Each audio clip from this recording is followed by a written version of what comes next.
بسم اللہ الرحمن الرحیم، السلام علیکم۔ آپ دیکھ رہے ہیں diplomatic and current affairs with doctor Munawar Hussain. آج اس موضوع پہ میں بات کرنا چاہوں گا، بلکہ ہمارے ساتھ دو دوست بھی ہیں، ایکیڈیمک اور جرنلسٹک پرسپیکٹیو ہم لینا چاہیں گے اس ایشو پہ جو کل ڈیولپمنٹ ہوئی ہے، جس میں خان صاحب کورٹ میں گئے ہیں اور ایک جمع غفیر خان صاحب کے ساتھ سپورٹ میں نکلا ہے، اور کہا جاتا تھا کہ لاہور قلعہ ہے مسلم لیگ نون کا، لیکن اب وہ قلعہ کسی اور کا قلعہ بن گیا ہے۔ اور اس کے ساتھ ساتھ چونکہ ہم یہ کہتے ہیں کہ foreign policy is an extension of political stability اور ڈومیسٹک پولیٹیکل اسٹیبلٹی، تو یہ جو ایک پولیٹیکل ڈیولپمنٹ آ رہی ہے پاکستان میں، اس کو سمجھنے کی ضرورت ہے۔ کیا اسٹرکچر کے اندر تبدیلی آ رہی ہے خان صاحب کی یا پی ٹی آئی کی پالیٹکس میں؟ کیا کنٹریبیوشن ہے؟ کیا ٹریڈیشنل ورسز ماڈرن جو ٹرینڈس ہیں ان کے درمیان میں ٹکراؤ ہے؟ اور جو ہیگل کہتا ہے کہ ٹکراؤ کے نتیجے میں تھیسز اور اینٹائی تھیسز اور اس کے نتیجے میں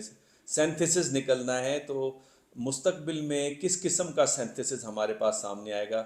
تو اس چیز کو ہم سمجھنے کی کوشش کرتے ہیں۔ طاہر، سب سے پہلے تو آپ بتائیے ایکیڈیمک پرسپیکٹیو سے، جو ہمارے پاکستان میں جو پولیٹیکل ڈیولپمنٹ چل رہی ہے، لوگوں کے لیے ذہنوں میں ایک بہت بڑا سوال ہے کہ ہم جمہوریت بھی کہہ رہے ہیں کہ ہمارے پاس جمہوریت ہے، جمہوریت میں تو پبلک اوپینین جو ہے اس کی اس کو رسپیکٹ دی جاتی ہے، ہمیں اس طرح کی نہ رسپیکٹ پولیٹیکل پارٹیز میں نظر آتی ہے، نہ ہمارے پولیٹیکل سسٹم میں نظر آ رہی ہے، نہ پولیٹیکل اسٹیبلٹی آ رہی ہے۔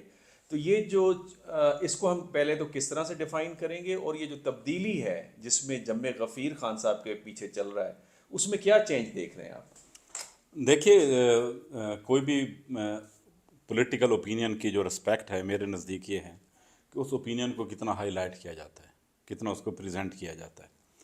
تو میرے لیے کوئی بھی political movement short of violence, کہ اس کے اندر وائلنس نہ ہو، اس کو میں اپریشیٹ کرتا ہوں۔ اس کو میں ڈیموکریٹک کلچر کے لیے ایک صحت مند اقدام سمجھتا ہوں کہ یہ چیز ہو رہی ہے۔ باقی دیکھیں، کل کا جو واقعہ ہے کہ لوگوں کا نکلنا اور ایک لیڈر کے پیچھے آنا، یہ ایک کمینڈیبل ہے، اور میرے خیال میں پاکستان کی ہسٹری میں چند ہی آپ کو ایسے واقعات ملتے ہیں کہ لوگوں کے اتنے زیادہ لوگ نکلتے ہیں۔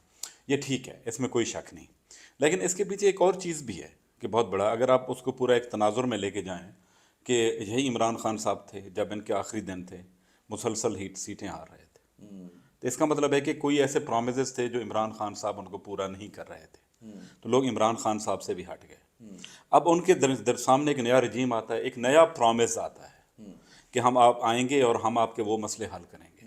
لیکن پرابلم یہ ہے کہ عام آدمی جو دیکھ رہا ہے کہ اس کے جو انکم ہے ریلیٹیولی کم ہوگی، اور اس کے لیے اکنامک کرنچ بہت زیادہ بڑھ گئے، دعووں کے باوجود لوگ ایک چیز کے اوپر آ گئے ہیں کہ بنی ہمارے اکنامک مسائل حل ہو رہے ہیں۔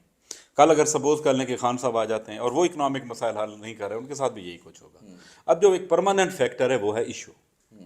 مجھے ایسا لگ رہا ہے کہ پاکستان کی جو پالیٹکس ہے وہ ایشو کی طرف جا رہی ہے، پرسنالٹی کلٹ سے نکل کے، زبردست، اور اور یہ پازیٹیو اور development this is a positive development. کسی بھی ڈیموکریسی کے لیے پالیٹکس کا ایشو کی طرف ڈرفٹ کر جانا، بنسبت پرسنالٹی کے، بنسبت کسی کلٹ کے، بنسبت کسی ریسسٹ نعرے کے، کسی ریٹورک کے، یہ ایک صحت مند اقدام کہہ سکتے ہیں۔ اور یعنی دوسرے لفظوں میں آپ یہ کہہ رہے ہیں کہ کے پی کے میں جو ٹرینڈ سٹارٹ ہوا تھا، جی جی، وہ اب آہستہ آہستہ پنجاب اور دوسرے پروونسز کی طرف چلنے دیکھیے، جہاں پر بھی آپ کو اکنامک کرنچ ہوگا وہاں آپ you will be alive to the political problems.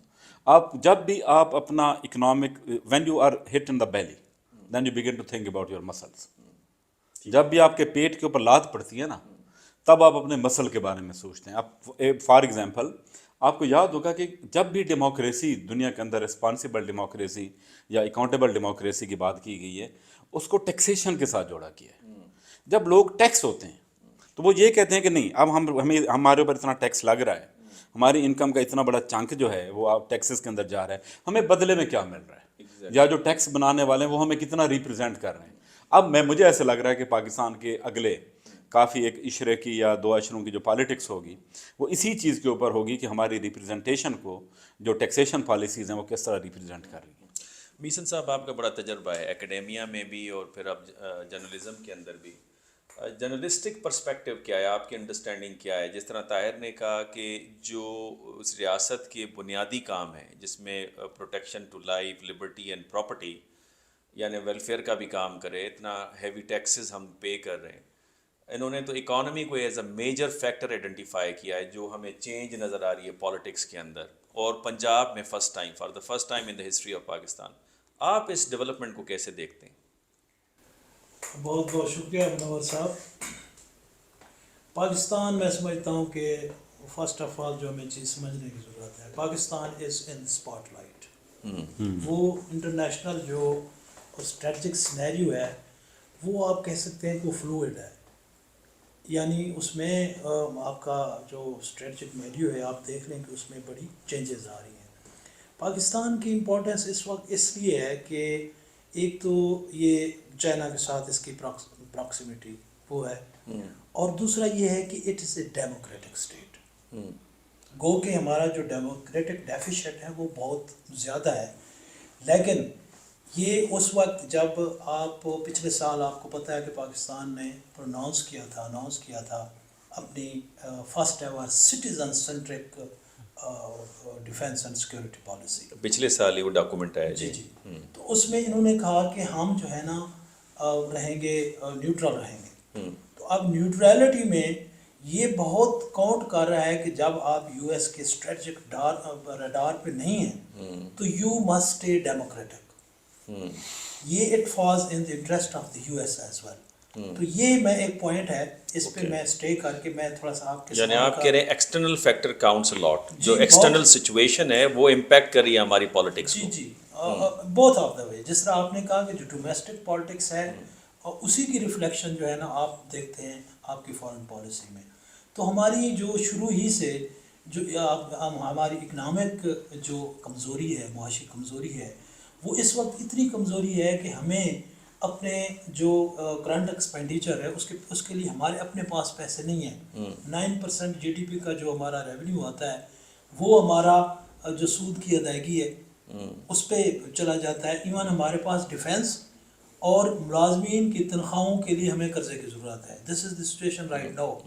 اور آپ دیکھ رہے ہیں کہ امریکنز اس وقت ان کی ایک ہے کہ وہ آپ کی ایسے ایشوز کو کر رہے ہیں جو آپ کے لیے بڑے آپ کی اسٹیبلٹی کے لیے، اکنامک اینڈ پولیٹیکل اسٹیبلٹی کے لیے بہت ضروری ہے. اس میں آپ کی کلائمیٹ چینج ہے.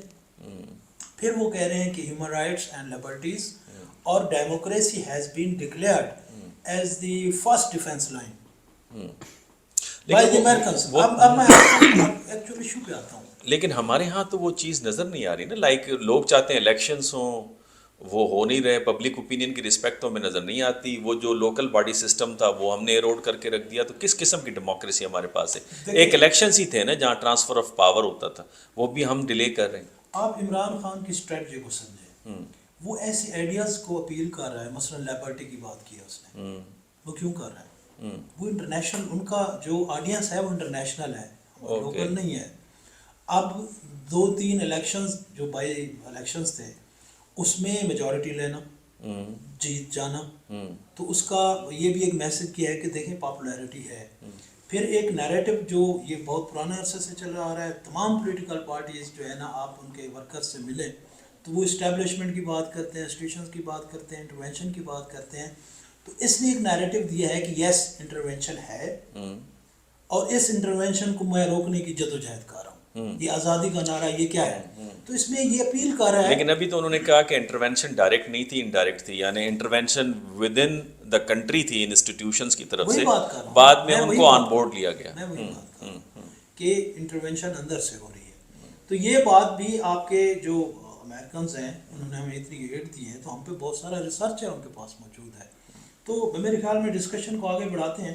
تو یہ پیرامیٹرز ہیں، میں ان کو جو ہے نا وہ ہائی لائٹ کروں گا جیسے جیسے آپ نے اکنامک فیکٹر، انہوں نے ایکسٹرنل فیکٹر جو اسپیشلی امریکن جو آئیڈیلزم ہے یا آئیڈیل گولز ہیں اس کو مد نظر رکھتے ہوئے پاکستان کی اکنامک جو ویک سچویشن ہے اس کو کور اپ کرتے ہوئے جو پالیٹکس ہے ہمارے اس کے ارد گرد گھوم رہی ہے. لیکن بظاہر جو امپیریکل ایویڈنسز ہیں وہ اس کے اس طرح فیور میں مجھے نظر نہیں آ رہے. اگر وہ ہوتا تو اب تک تو الیکشنز ہو جانے چاہیے تھے.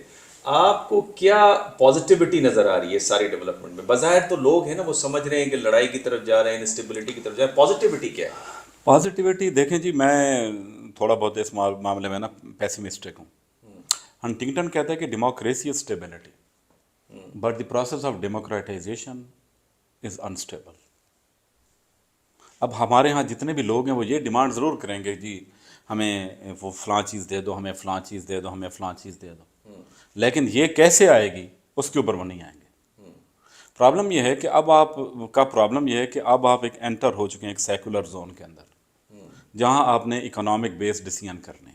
نہیں آپ سیکولر زون، یہ تو ابھی بل آ گیا ہے اسمبلی کے اندر جس میں عجیب و غریب قسم کی پنشمنٹ ہے، بہرحال میں اس کے اوپر ڈیبیٹ بھی نہیں ہوا۔ جی اس کے اوپر خیر میں بات کیا کروں، لیکن میں اور ہمارے ایسے جو پالیٹیشینز ہیں نا، ان کو ایک بڑا نیک ہے کہ وہ سمجھتے ہیں کہ they look into the 3 or 4 corner, they don't look into 1 corner, کہ ہم نے لوگوں کے پاس جانا ہے، they are going to hold us accountable, ہمیں وہ ووٹ دیں گے پھر ہم آئیں گے۔ وہ کہتے ہیں نہیں، اس کے علاوہ بھی ایک اوپر کی گیم ہے جو ہم نے کرنی ہے۔ یہی وجہ ہے کہ اس وقت پاکستان کے اندر پاپولر پالیٹکس تو آ گئی ہے، لیکن میں افسوس سے کہہ سکتا ہوں کہ ہمارے یہاں رسپانسیبل پالیٹکس نہیں ہے۔ مثلاً وہ کیسے ہوگی؟ کیسے؟ اچھا ٹھیک ہے، اب فار ایگزامپل جو بات کر رہے ہیں کہ پچھلے جتنے بھی رجیم ہیں، پولیٹیکل رجیم ہیں، ہم اکثر ایک بات کرتے ہیں کہ بہت زیادہ ڈیموکریسی چاہیے، ڈیموکریسی اس وقت اسٹیبل ہوتی ہے جب زیادہ ڈیموکریسی ہو۔ اب زیادہ ڈیموکریسی کی جب ہم بات کرتے ہیں ہمارے ذہن میں صرف الیکشن آتا ہے، اور الیکشن وہ بھی 2 اسمبلیز کا۔ پرابلم یہ ہے کہ یہی خان صاحب تھے، لوکل گورنمنٹ کا کتنا بڑا نعرہ لگاتے تھے، لیکن جب وہ آتے ہیں تو ان کو پتہ نہیں کیا نسیان ہو جاتا ہے، بھولنے کی بیماری ہو جاتی ہے، کیا ہو جاتا ہے، اس کے بعد آپ کو وہ چیز لوکل گورنمنٹ کہیں بھی نظر نہیں آتی۔ لیکن خان صاحب کو کم از کم یہ کریڈٹ دیتے ہیں کہ لوگوں کے اندر ایک اویئرنیس آ رہی ہے۔ میں خان صاحب کو کریڈٹ نہیں دیتا، میں ان پرابلمس کو کریڈٹ دیتا ہوں جو کسی سے حل نہیں ہو رہے۔ لا محالہ لوگ خان صاحب کے اوپر بھی ریلائی کرتے ہیں، اگر خان صاحب سے بھی اچھا آپشن آ جائے گا اس کے اوپر چلے جائیں گے۔ یعنی آپ سمجھ رہے ہیں کہ یہ پروسیس میں ہم آگے بڑھیں، جی میں یہ اس کو میں پرسنالٹی کلٹ میں نہیں الجھنا چاہتا کہ یہ پرسنالٹی امپورٹنٹ ہے۔ لوگ اپنے پرابلم کا سلوشن دیکھ رہے ہیں۔ اب فار ایگزامپل آپ بیمار ہیں نا، اب ایک ڈاکٹر کے پاس جاتے ہیں، سیٹسفائی نہیں ہوتا، اب اگلے کے پاس جاتے ہیں، اب اس سے اگلے کے پاس جاتے ہیں۔ اب پاکستان کا جو پولیٹیکل لوگ ہیں نا، وہ الائیو ہو چکے ہیں، ٹھیک ہے، وہ بہت زیادہ الائیو ہو چکے ہیں کہ ہمارے معاشی پرابلم اتنے امیجیٹ ہیں کہ ان کا حل ہمیں ہر حالت میں چاہیے۔ اور انفارچونیٹلی کہ پرومسز تو سارے کر رہے ہیں، لیکن آن گراؤنڈ ریئلٹی میں ابھی تک کہہ سکتا ہوں کہ ہمیں کسی نے اتنا بڑا ریلیف نہیں دیا جو لوگوں کی سیٹسفیکشن تک ہو سکتا ہے، کسی نے کم دیا ہو، کسی نے زیادہ دیا ہو۔ ابھی تک انہوں نے اپنا پلان نہیں بتایا، اگر وہ پاور میں آ جائیں گے تو کس طرح سے ریزالو کریں گے ایشوز۔ میں آپ کو ایک بات بتاؤں، پلان وہی پرابلم ہے نا، پلان یہی ہوتا ہے ان کے پاس بھی، کیا کریں گے آپ کو ان کو پلان۔ ہمارے یہاں انفارچونیٹلی اکنامک جرنلزم بھی نہیں ہو رہا۔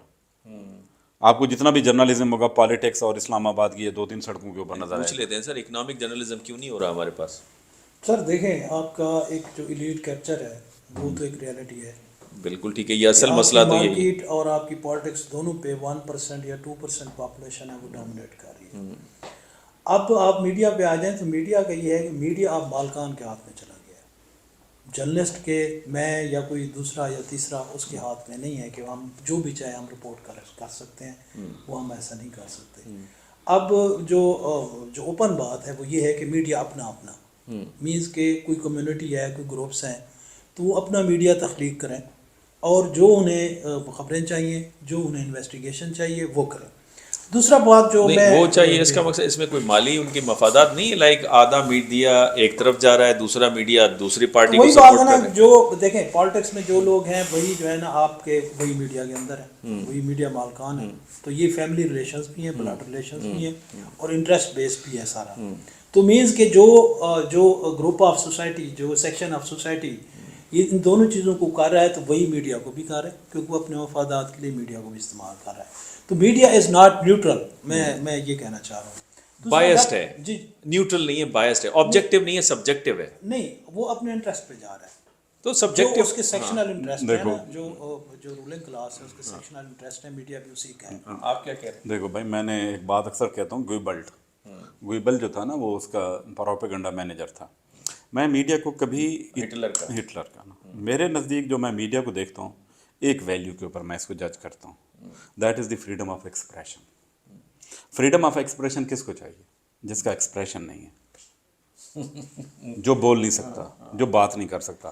آپ اپنا نیوز پیپر اٹھا کے دیکھ لیں، آپ اپنی بریکنگ نیوز دیکھ لیں، تو آپ ایسے لگتا ہے جیسے ایلیٹس جن کی وائس آلریڈی ہر کوئی نون ہے، ہر کوئی جان، ان کی بات ہے۔ اچھا، یہ میں آپ دونوں سے یہ سوال کر رہا ہوں کہ elite capturing is a serious problem, but سوال یہ ہے کہ ایلیٹ کیپچرنگ ہوئی کیوں ہے ہمارے پاس؟ آپ کو نہیں لگتا یہ جو برٹش ہمیں اسٹرکچر چھوڑ کے گئے ہیں، 0 سے شروع ہو کے ہم 10 پہ جاتے ہیں، 10 سے پھر 0 کے اوپر آتے ہیں، اس کی مثال کے طور پہ انگریزی جس کو بولنے آتی ہے تو وہی قابل آدمی ہے، وہی آفیسز میں بیٹھے گا، وہی فیصلہ سازی کرے گا۔ اور پھر اس کے بعد یہ ٹم ہارٹن کی جو کینیڈین وہ کھلی ہے تو ساری رش ادھر لگی پڑی ہے. اس کے بعد 20-22 ہزار ہمارا او اے لیولس پہ جاتا ہے. تو یہ سیگریگیشن ایجوکیشن کے اندر آپ کو نہیں لگتا یہ جو اسٹرکچر ہے یہ سپورٹ کر رہا ہے اسی نے ایلیٹ کیپچرنگ کو؟ دیکھیے میں آپ کو بتاتا ہوں. بیسیکلی جو کلونیلزم ہے نا وہ اپنی جو لیگیسی بیوروکریسی کے ذریعے یا باقی جو ان کے پیٹرن کلائنٹ ریلیشن شپ کے ذریعے چھوڑ کے گئی ہے وہ ابھی تک ہم نے اس کو انٹیکٹ رادر میں یہ کہوں گا کہ ہم نے اس کو نہیں ہم نے خود کنسالیڈیٹ کیا ہے. نہیں دیکھیں بھائی سینٹر نیشن ہیں وہ ان کا اپنا انہوں نے اسٹیٹس کو چلانا ہے. ہم بھی تو ایک 22 کروڑ لوگ ہیں نا, ہماری بھی تو ایک وائس ہے. ہم نے کیا کیا, ہم نے ان کو کنسالیڈیٹ کرایا. جنرل حمید گل صاحب کہتے تھے یہاں تو chief of the army staff بھی ان کی اپروول کے بغیر نہیں بن سکتا. وہ جواب دیں گے. جی آپ سر. جنرل حمید گل صاحب کا یہ کہنا کہ یہاں تو کوئی بھی عہدہ امریکن کی مرضی کے بغیر نہیں ملتا. جی میں کچھ حوالے سے یہ ہے کہ آپ جو ہے نا ایک کلائنٹ اسٹیٹ جو ہے نا آپ یہ مان رہے ہیں کلائنٹ. ہاں دیکھیں جو آپ کی ہماری ڈویژن ہوئی ہے نا اس میں ہمارے 3 دریا چلے گئے. یہاں پہ جو پرائم لینڈز تھی وہ وہاں پہ پانی جو ہے نا پہنچانے کے لیے ڈیم بنایا گیا, وہ اپنے چہیتوں میں جو ہے نا ڈسٹریبیوٹ کی گئی. یہ برٹش میں سسٹم دے گیا. اس کے بعد ہمیں جو ہے نا انڈسٹری کے لیے قرضے ملے تو سارے قرضے معاف ہو گئے. وہ وہی لوگوں کو قرضے ملے جن کے پاس زمینیں تھیں. تو یہ ایک سلسلہ یہ جو آپ کہہ رہے ہیں نا وہ بالکل ٹھیک ہے لیڈ کیپچر کا. باقی جو ریسنٹ جو ہمارا آیا ہے مشرف دور میں ہمارا جو کیپٹلزم یہاں پہ آیا IMF کے ذریعے اسٹرکچرل ریفارم سو کارڈ ان کے ذریعے سو کارڈ نہیں تھے میرے خیال میں اچھے ریسٹرکچرل ریفارمس تھے وہ ہم نے کنٹینیو نہیں نہیں یعنی لوکل باڈی سسٹم میں میں یہ بات نہیں کہہ رہا. وہاں پہ ڈیموکریسی جو ہے نا وہ چیک ہے. اگر ڈیموکریسی رہتی تو وہ کیپٹلزم پہ چیک ہوتا ہے. اسی طرح ہماری ریجنل ٹریڈ اگر ریجنل کنیکٹیوٹی ہوتی پھر بھی چیک رہتا. ہم نے یہ کیا کہ یہاں پہ ہم نے مافیاز جنریٹ کر لیے جو انٹرنیشنل مافیاز سے ریلیٹڈ. یہی تو مارکسسٹ اسکول آف تھاٹ کہتا ہے کہ کیپٹلزم کی برائی یہ ہے کہ وہ کلاسز کو جنریٹ کر دیتا ہے, upper class and lower class, capitalist class اور لیبر کلاس. تو کیپٹلسٹ کلاس اور جو فیوڈل کلاس ہے اسی نے نہیں کیپچر کیا. دیکھو بھائی میری بات سنیں, دنیا میں کبھی بھی جو پاور گیم ہوئی ہے نا اس میں جو پاورفل ہے اس نے کبھی بھی والنٹیرلی اپنی پاور کو فورگو نہیں کیا. یعنی ریولوشن کی ضرورت ہے. ریولوشن کے میں حق آپ دیکھیں آپ حق میں نہیں ہے. پاور کیسے لیں گے؟ ہاں پاور الائیو ہو جائیں نا لوگ. دیکھیں آپ 3-4 لاکھ لوگ نہیں 3-4 لاکھ 3 لاکھ یوٹیوب کے اوپر واچ کر رہے تھے. الائیو کس طرح؟ دیکھیں ہوتا پتہ کیا ہے, جو ریولوشن ہے نا ریولوشن کے اندر ایک بنیادی سکم ہے. بنیادی طور پہ ریولوشن اس نعرے کے اوپر آ رہا ہے کہ یہ ایبسلیوٹ پاور ہے, ہم اس پاور سرکل کو یا پاور ویشیس سرکل کو بریک کرنا چاہتے ہیں. لیکن جب وہ بریک ہوتا ہے وہی جو طبقہ اوپر آتا ہے ریولوشن کے ذریعے وہ سب سے زیادہ پاور کو ایبسلیوٹلی گریب کرتا ہے. ٹھیک ہے, یہ پرابلم ہے ہمارے ہاں. ایک کنٹینیوسلی چیک کی ضرورت. ہاں ہمارے ہاں الیکٹورل پروسیس ہے اور مجھے خوشی ہوتی ہے کہ جب اس کو میں دیکھتا ہوں پچھلے 20-22 سال سے ایک ریگولرلی جیسے بھی ہے انسٹالڈ ہے. اسی کے بطن سے میں دیکھنا چاہتا ہوں کہ شاید کوئی تبدیلی آ جائے اور وہ کنسٹرکٹیو تبدیلی ہو. اور کیسے ہوگی جب خورشید شاہ صاحب, منظور وسان صاحب, MQM کے middle class lower middle class سے لوگ آنے کے بعد وہ بھی ان کا بیہیویئر بھی وہی ہوگا. یہ ایسے ہی ہوتا ہے. ایسے اس کی وجہ یہ ہے کہ جو سوسائٹیز ہماری ہوتی ہیں نا جو اسٹیج کے اوپر ہوتی ہیں, ہمارے ہاں ایک ماڈل چل رہا ہوتا ہے پرائیویٹ گوڈس ماڈل, کہ آپ کے پیچھے 10 لوگ کھڑے ہیں, آپ ایک بندے کو نوکری دے دیتے ہیں جس کو ہم باسزم کہتے ہیں. اور امریکن ڈیموکریسی بھی اسی فیز سے گزری ہے. نوکری دے دی 10 کو آپ نے بک کر لیا اگلے 4-5 سالوں کے لیے. اب آپ کے پاس نوکری ایک ہے, بندے پیچھے 2 لاکھ. اب ان 2 لاکھ کو آپ ایک نوکری کے سارے بک نہیں کر سکتے. تو پولیٹیکل باسزم میرے حوالے سے اپنی آخری سٹیجز کے اوپر ہے. اب آپ کو کون سا کولیکٹیو ویلفیئر ماڈل لے کے آنا پڑے گا جس کو ہم پبلک گڈس ماڈل کہتے ہیں. ایسی انفارم انٹروڈیوس کرنی پڑیں گی جس میں میجارٹی کو فائدہ ہو, اور وہ دیکھیں کیا ہوتا ہے اس کا آگے. تو یعنی اس کا مقصد یہ کہ ہم پھر پازیٹیو چینج کی طرف جا رہے ہیں. ہوپ فلی جانا چاہیے. ہاں جانا مجھے لگتا ہے. میسن صاحب وے فارورڈ کیا ہے, سولوشن کیا ہے؟ ٹائم تو یوٹیوب پہ ہم زیادہ اس پہ بحث نہیں کر سکتے. آپ بالکل اس کو وہ تو آپ فارمیٹ بہتر سمجھتے ہیں اس کا. ہمیں یہ سمجھنے کی ضرورت ہے کہ we are in the state of anarchy at this moment. Yes at this moment. اس میں آپ انسٹیٹیوشنس کو دیکھ لیں وہ ڈلیور نہیں کر پا رہے, اور وہ جو بیوروکریٹک ریفارمز ہوئی تھی وہ سیاستدانوں نے اپنی طرف موڑ لی. ہمارے ہاں جو آپ کا جو سوشل اسٹرکچر ہے وہ بہت زیادہ اس وقت ان ایون اور ڈیوائیڈڈ ہے. اچھا اب اس میں جو ریفارمز کی ضرورت ہے, اسٹرکچر ریفارمز جو IMF کا رہا ہے, آپ نے وہاں سے قرضے لے لیے ہیں. اگر ڈیموکریسی چاہ رہے ہیں تو اس کی جو ریکوائرمنٹ ہے وہ آپ پوری کریں پھر. میسن صاحب آپ بہت اچھی گفتگو فرما رہے ہیں لیکن وے فارورڈ کیا ہے؟ سر وے فارورڈ میں 3 چیزیں کہوں گا جو میں جس پہ اصرار بھی کرتا ہوں, بڑے عرصے سے میں لے کے بھی رہا ہوں. وہ یہ ہے کہ ایک تو ریجنل کنیکٹیوٹی, ٹھیک ہے, پہلا جو اسٹرکچر ریفارمز ہیں اس کو آپ کمپلیٹ کریں. وہ اس سے جو ہے نا آپ کی بہت ساری ریڈرز جو ہے نا وہ سالو ہو جائے گی. مینس کہ ایک کیپٹلزم جب آ رہا ہے تو اس کو آپ اس کی لاجیکل اینڈ تک لے جائیں, ٹھیک ہے, کیونکہ درمیان میں آپ چیزیں چھوڑ دیں گے تو وہی مافیاز والی بات, نہ تیتر ہے نہ بٹیر ہیں, تو لہٰذا یا تیتر بنے یا بٹرے بنے. اور تیسری بات جو ہے وہ یہ ہے کہ آپ کی لوکل گورنمنٹس, اس کو لوکل گورنمنٹس پہ آپ کوئی کمپرومائز نہ کریں, کیونکہ گراس روٹس ڈیموکریسی سے جو ہے نا آپ کی جو ہیومن ڈگنیٹی ہے وہ بلڈ اپ ہوگی, جو برٹش پیریڈ سے جس کو ختم کر دیا گیا ہے. اب اس میں پھر کچھ آپ کے جو پینل کوڈ ہے اس میں کچھ ریفارمز ہونی ہے, تو آپ کا یہ سسٹم جو ہے نا وہ چل پڑے گا. تو سوشلسٹ جو چائنا ہے وہ جو ماڈل ہے ڈیولپمنٹ کا وہ ہمارے لیے سولوشن نہیں ہے. آپ سر اگر ہم یہ کرتے ہیں, کیونکہ یہ جو چائنیز ہیں وہ انہوں نے, آپ کو یاد ہوگا اور میرے خیال میں لیٹ 90s میں انہوں نے کہا تھا کہ اب ہم سائنٹیفک اپروچ کے ساتھ جا رہے ہیں, تو سائنٹیفک مینجمنٹ کی طرف جا رہے ہیں. تو یہ بات بھی وہی ہے کہ آپ کچھ ریکوائرمنٹ جو ہے نا ڈیموکریسی ہی کی, کیونکہ ڈیموکریسی اس وقت ہمارے پاس لاسٹ ڈیفینس ہے ویزا ویز انڈیا, ویزا ویز یو ایس انٹرسٹ, ویزا ویز جو ہمارا نیوٹرالٹی کا سٹانس ہے اس کے لیے بہت اہم ہے. اور میرا یہ خیال ہے کہ امریکنز جو ہے نا جو آپ کو آپ اسپیشل کہہ رہے ہیں وہ اس پوائنٹ پہ بڑے فوکسڈ ہیں. زبردست, بہت امپورٹنٹ پوائنٹ اٹھایا. طاہر آپ کی نظر میں کیا ہے وے فارورڈ؟ دیکھیں جی, وے فارورڈ یہ ہے کہ ایک انگلش ایڈیم ہے کہ things change over the time not over the night. Okay, لیکن یہ ہوتا لوگوں کو یہ سمجھنا چاہیے. ہاں, یہ سمجھنا چاہیے, کیونکہ ہم یہ نہیں کہ ہم نے پہلے کوئی راہ راست پہ یا صراط مستقیم پہ رہے ہیں, ہم نے بڑا زیگ زیگ کا سفر طے کیا ہوا ہے اور بعض اوقات ہم گھوم رہے ہیں. ٹھیک ہے, یہ ایک بہت بڑا پرابلم ہے. لیکن یہ ہے کہ وہ بھی منزل تب آتی ہے, وہ جو اوور دا ٹائم تب چینج ہوتی ہیں جب آپ کا آج کا سٹیپ صحیح ڈائریکشن میں ہو. ٹھیک ہے, صحیح ڈائریکشن جو دنیا کے اندر اس وقت متعین ہوئی ہے وہ کیا ہے کہ جو طبقہ ڈس ایڈوانٹیجیس ہے, ڈس ایڈوانٹیجیس پوزیشن میں ہے, اس کو امپاور کیا جائے. ٹھیک ہے, ون اور ہسٹوریکلی ایک ہی ٹول ملا ہے لوگوں کو امپاور کرنے کا, دیٹ از دا ڈیموکریسی. زبردست, مور پاپولر ڈیموکریسی, مور پارٹیسپیٹری ڈیموکریسی. اس وقت میں کہتا ہوں کہ پاکستان کے اندر ڈیموگرافک چیلنجز اتنے زیادہ ہو چکے ہیں, اگر کسی نے اس چیز کو ڈینائی کیا تو وہ پورے سسٹم کو لے بیٹھے گا. اب اس کے ہوتا کیا, دیکھیں اکنامک پرابلمز جو ہوتے ہیں وہ ایک دن میں حل نہیں ہوتے, لیکن ان اکنامک پرابلم کا سلوشن آپ کو ایک دن میں ملتا ہے. اکنامک پرابلم کو ہمیشہ حل کیا گیا اکنامک پولیٹیکل امپاورمنٹ سے. آج آپ ٹھیک ہے اکنامک پرابلم حل نہیں, آپ لوگوں کو امپاور تو کر دیں, تب جا کے آپ کا کام بنے گا, کیونکہ ادروائز اتنی زیادہ ڈسکریپنسی سوسائٹی کے اندر کریٹ ہو چکی ہے کہ یہ آپ سے سنبھالا نہیں جائے گی. Thank you very much doctor Tahir, آپ کا شکریہ. میسن صاحب آپ کا شکریہ. حل دونوں دوستوں نے یہی دیا کہ ڈیموکریسی اور لوکل لیول تک ڈیموکریسی, گراس روٹ لیول تک ڈیموکریسی, اور ڈیموکریسی پولیٹیکل پارٹیز کے اندر بھی, ڈیموکریسی لوکل لیول پہ, ڈیموکریسی پروونشل لیول پہ بھی, اور ڈیموکریسی نیشنل لیول پر بھی. اور ڈیموکریسی کا مطلب ہے respect the public opinion, and public opinion یہی ہے کہ الیکشن اور چینج. انہی الفاظ کے ساتھ اجازت دیجیے. اگر آپ کو یہ پروگرام پسند آیا ہے تو آپ اسے لائک بھی کیجیے, سبسکرائب بھی کیجیے اور اسے شیئر بھی کیجیے. اللہ حافظ.